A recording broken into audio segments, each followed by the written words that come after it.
Good afternoon and welcome to the 9th Annual Thomas H. Lecture on Faith and Giving. We are indeed honored to have you with us this evening. The purpose of this annual lecture is to provide scholars and practitioners with an opportunity to share their wisdom and research so as to inform our mind, spark our curiosity, and challenge our practices as they in turn explore the rich terrain of religion and philanthropy, or as we at the Lake Institute like to refer to it, faith and giving. Previous lectures have focused on philanthropy and giving via the Academy and the broad lens of sociology, history, and theology, or through the lens of a particular religious tradition, such as Christianity, Judaism, and Islam.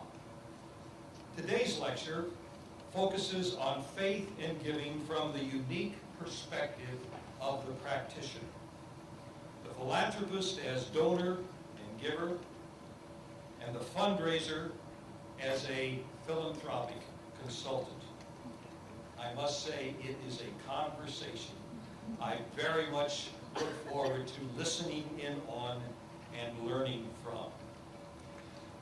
Copies of previous Lake lectures are also available in the foyer at the reception to which all of you are invited following this program. It is now my pleasure to introduce to you Patrick Rooney, the Executive Director of the Center on Philanthropy at Indiana University, to give us greetings. Patrick.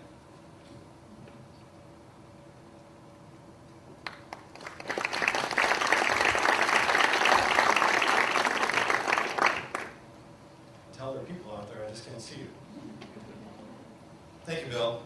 It's my pleasure to welcome all of you on behalf of the Center on Philanthropy at Indiana University. And if I could actually see you, I'd say it's nice to see many of our long-serving, longtime friends and of the Center and of Indiana University and the Center more generally. We're especially glad to have Don, Greg, and Karen Buttry here, so near the front row. They're the family of Karen Lake Buttry, who was the founder of the Lake Institute and a former member of the Center's Board of Visitors. Don currently serves on the Board of Visitors, and Don and Karen both serve on the Lake Institute Advisory Board. We also want to welcome friends from the Lilly Endowment. I saw Clay earlier, and Craig and EH were also coming earlier, so welcome. Welcome to the lecture, and thanks for your ongoing and longtime support of the Center on Philanthropy and the Lake Institute as well. The Lake Institute on Faith and Giving was created to help us all understand and explore the integral relationships between spirituality and philanthropy. It's the nation's only university-based, research-based institute dedicated to understanding these issues.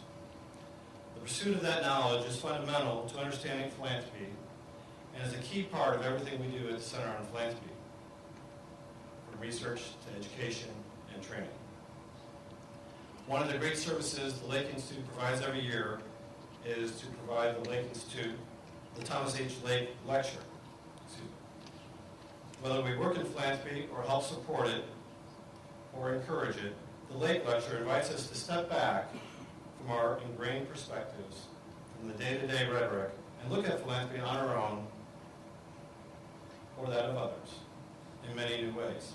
Our research shows that the desire to make a meaningful difference is a strong motivation for giving and a key reason that many nonprofits exist at all. What role do donors and fundraisers and the nature of their relationship play in that search for meaning?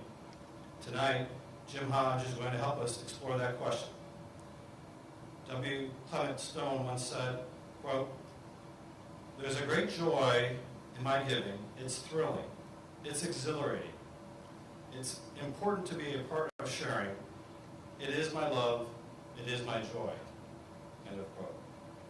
Jim has made his life's work and his passion to help others find that joy. I know you will enjoy hearing his inspiring ideas, his aspirations for what donors and organizations can achieve together. And so I want to thank you for joining us this evening. Now it's my pleasure to introduce my friend and colleague Dwight Burlingame, who's the Associate Executive Director of the Center for Philanthropy and the Director of our academic programs, to start the program. Thank you.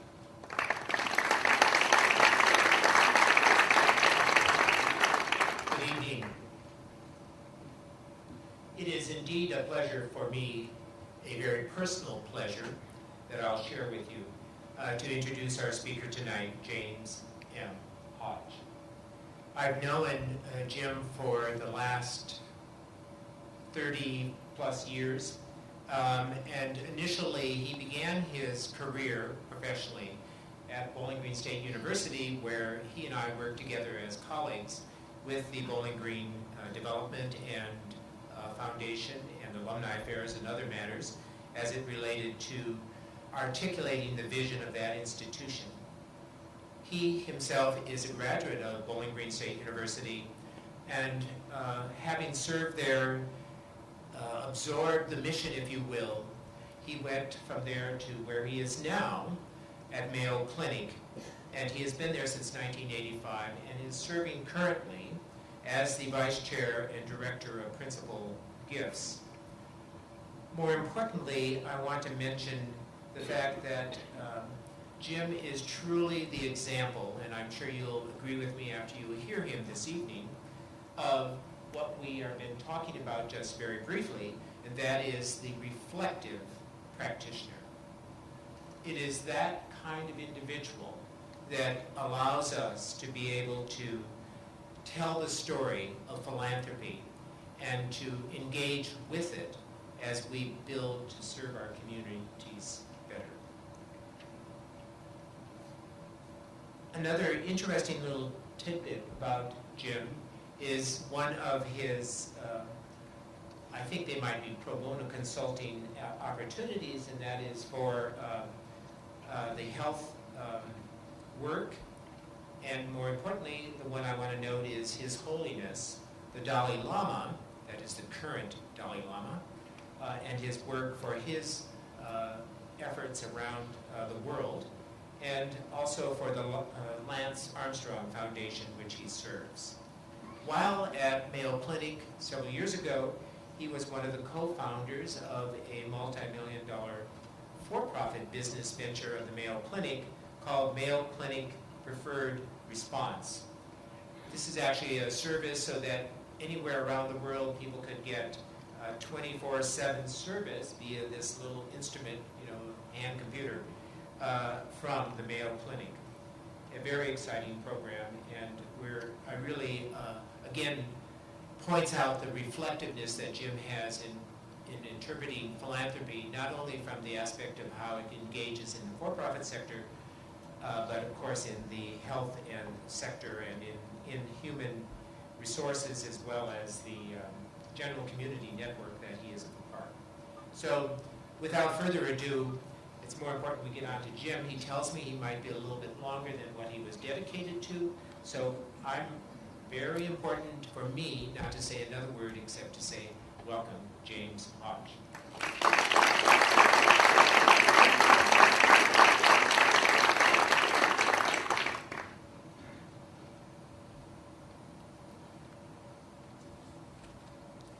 Well, good afternoon.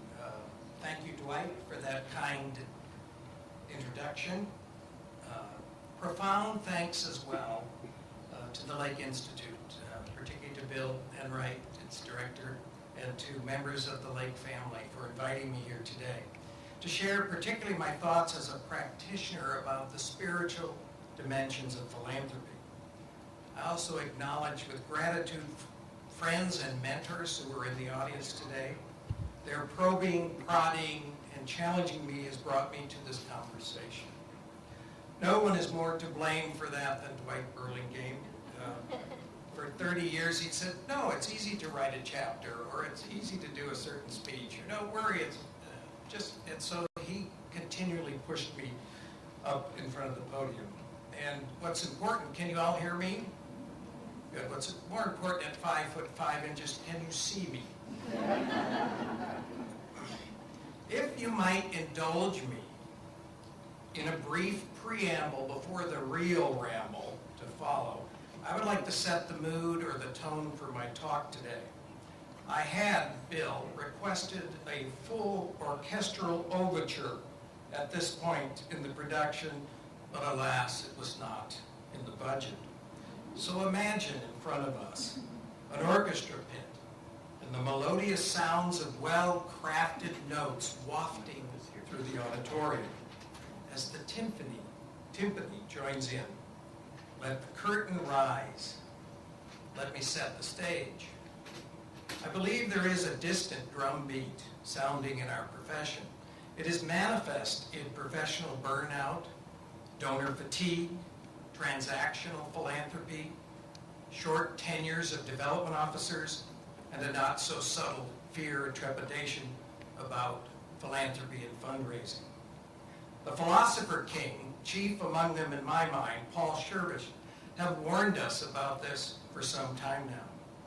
They have suggested specific, respectful, spiritual stances we should take with benefactors.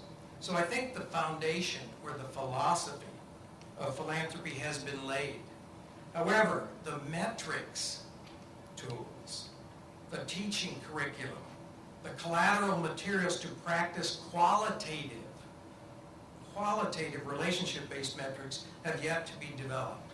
I thought I would actually, for once, give a talk that wasn't controversial like metrics in fundraising, for those of you who are practitioners.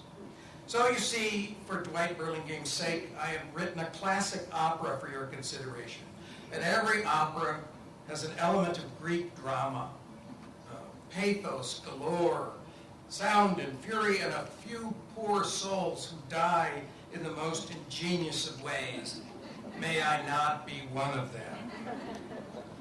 But if you enjoy opera, it's my fervent hope, like Edgar Weiss Nye said of Wagner, his music is better than it sounds.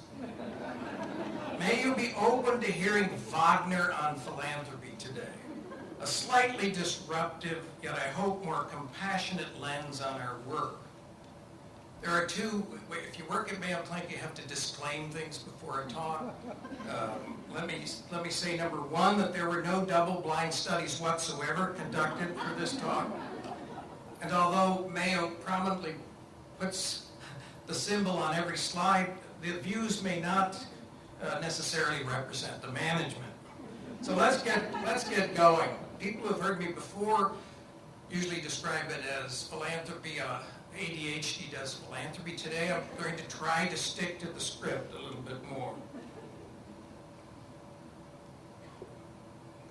If it is a truism that what we focus upon we become, then perhaps we need both a vastly wider aperture as well as a more relevantly focused system of metrics for philanthropy.